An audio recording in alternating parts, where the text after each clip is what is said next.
नमस्कार, स्वागत है आप सभी का आपके अपने YouTube चैनल मंथन में। और मैं हूं आपका दोस्त आरसी पांडे। दोस्तों, हाजिर हूं आज एक नई वीडियो के साथ। और आज की इस वीडियो में हम मंथन करेंगे नेताजी के बंगाली प्रेम पर। जी हाँ दोस्तों, आपने सोशल मीडिया में वायरल होती हुई एक वीडियो को देखा होगा, जिसमें हमारे उत्तराखंड के एक नेताजी बंगाली रिजर्वेशन के ऊपर सदन में गुहार लगा रहे थे और काफ़ी सिफारिश कर रहे थे। इस वीडियो को देखने के बाद उत्तराखंड के पहाड़ी क्षेत्रों के कई लोग अपने आप को ठगा ठगा सा महसूस कर रहे होंगे। वह कह रहे होंगे कि जब उत्तराखंड राज्य का आंदोलन हुआ था तब शायद इन बंगाली लोगों ने को पता भी नहीं होगा कि वह उत्तराखंड राज्य का हिस्सा होंगे या उत्तर प्रदेश का हिस्सा होंगे, लेकिन आज वो रिजर्वेशन के प्रमुख दावेदार बने हैं। उत्तराखंड राज्य को अलग हुए 24 साल से भी अधिक समय बीत गया है। बावजूद इसके उत्तराखंड के पहाड़ी क्षेत्रों में स्थिति जस की तस बनी हुई है। स्वास्थ्य, शिक्षा और रोजगार को लेकर राज्य की मांग की गई थी।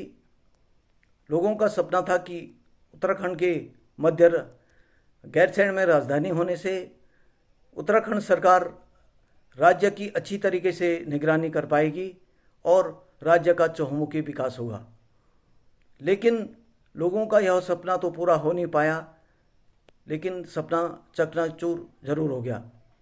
नेताओं के खेलाखेली में अस्थायी राजधानी देहरादून में बना दी गई और तब से पलायन का दौर लगातार जारी है, जो कि आज चरम पर पहुंच रहा है। और तमाम उत्तराखंड के पहाड़ी क्षेत्रों के लोग देहरादून में, हल्द्वानी में और मैदानी क्षेत्रों में शिफ्ट हो गए हैं। यदि आज भी जो बचे खुचे लोग जो वहाँ पर हैं, तो वह भी इस ताक में है कि हम कब यहाँ से पलायन कर पाए, क्योंकि उनकी आर्थिक स्थिति अभी उतनी मजबूत नहीं है, या फिर कोई सरकारी नौकरी वाला वहाँ पे रुका होगा जिसका कि वहाँ पे अपना नौकरी होगा। यदि बात की जाए पलायन पर कि उत्तराखंड का जो पहाड़ी लोग हैं वो पलायन करे तो क्यों ना करे, क्योंकि स्वास्थ्य और बेरोजगारी का एक जो प्रमुख मुद्दा रहा है वह आज भी जस का तस बना हुआ है। आज भी पहाड़ी क्षेत्रों में स्वास्थ्य और बेरोजगारी को लेकर सरकार किसी भी प्रकार से गंभीर नहीं दिखाई देती है। यदि दिखाई देती है तो फिर पलायन क्यों हो रहा है?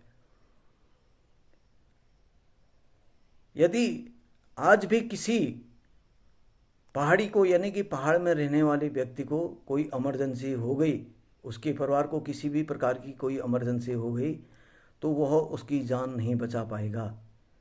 ऐसा आप लोगों ने पिछले कई सालों से देखा होगा, और यही एक प्रमुख कारण हुआ है कि लोगों ने पलायन किया। जब स्वास्थ्य और रोजगार का ही साधन नहीं है तो लोग वहाँ पर रुकेंगे कैसे, और जब लोग होंगे नहीं तो शिक्षा की व्यवस्था कहाँ से होगी? इस मुद्दे पर भी सरकार को चर्चा करना चाहिए।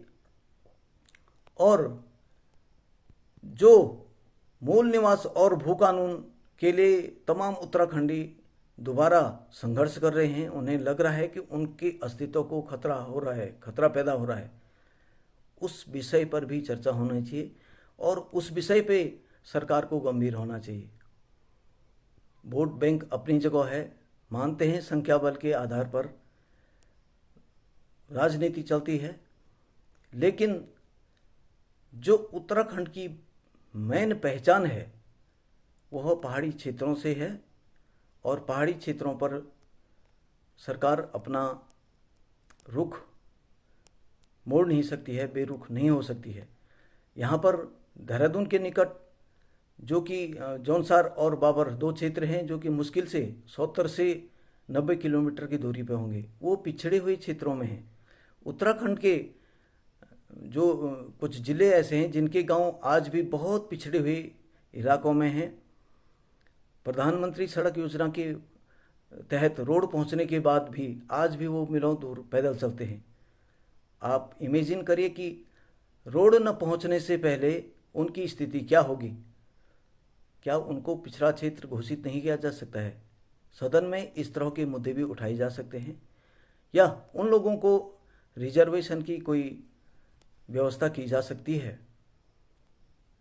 मैं तो सरकार से यही कहूँगा कि चाहे ये सब कुछ ना भी कर सके तो ब्लॉक स्तर पर स्वास्थ्य की एक बहुत अच्छी व्यवस्था की जा सकती है, जहाँ पे कि डॉक्टरों का स्टाफ, वहाँ पे चिकित्सा उपकरण, बहुत अच्छी नवीन जो उपकरण हैं उनकी व्यवस्था की जानी चाहिए, जिससे कि लोगों के अंदर की जो दहशत है उस पर रोक लगाई जा सके। आज भी पहाड़ की बेटियां पहाड़ के बेटों से शादी करने के लिए बिल्कुल तैयार नहीं है, क्योंकि उनके अंदर भी इस प्रकार का भय है।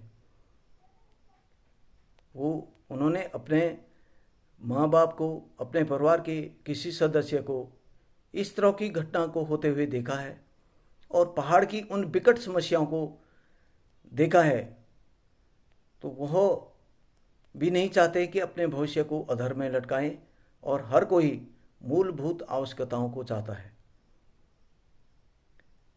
इसलिए सरकार से अपील है कि उत्तराखंड के पहाड़ी क्षेत्रों में विकास के लिए और पलायन को रोकने के लिए आवश्यक कदम उठाएं, और हम तमाम उत्तराखंडी किसी से भी पूछा जाए कि उत्तराखंड में पलायन कैसे रुक सकता है, तो उत्तराखंड में पलायन रुकने की जो 3 बीमारियां हैं, जब तक उनका इलाज नहीं होता है, जब तक राजधानी गैरसैंण में नहीं बनती है और नेता पहाड़ का रुख नहीं करते हैं, हॉस्पिटलों में डॉक्टरों का स्टाफ नहीं हो लेता है, और जो बंजर पड़ी हुई स्कूलें हैं वो आबाद नहीं हो जाती है, वहाँ पे दोबारा से जो छात्र हैं वो नहीं हो जाते हैं, तब तक उत्तराखंड से पलायन नहीं रुक सकता है।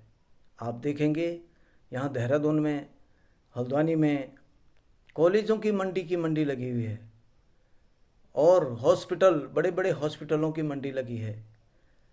इसमें क्या कुछ पहल हो सकती है जिसमें कोई सरकार की पॉलिसी के तहत इन्हें पहाड़ी क्षेत्रों में शिफ्ट कराया जा सके?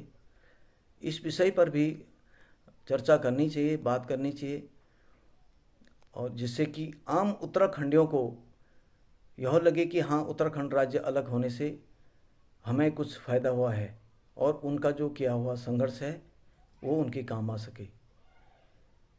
इस वीडियो में मैं गुजारिश करूँगा तमाम अपने देखने वालों से कि वह अपने कमेंट के माध्यम से बताएं कि उत्तराखंड राज्य में पलायन कैसे रोक सकता है, और जो पहाड़ी क्षेत्रों की जो मूलभूत समस्याएं हैं वह किस प्रकार की समस्याएं महसूस करते हैं, ज़रूर अपने कमेंट के माध्यम से व्यक्त करें।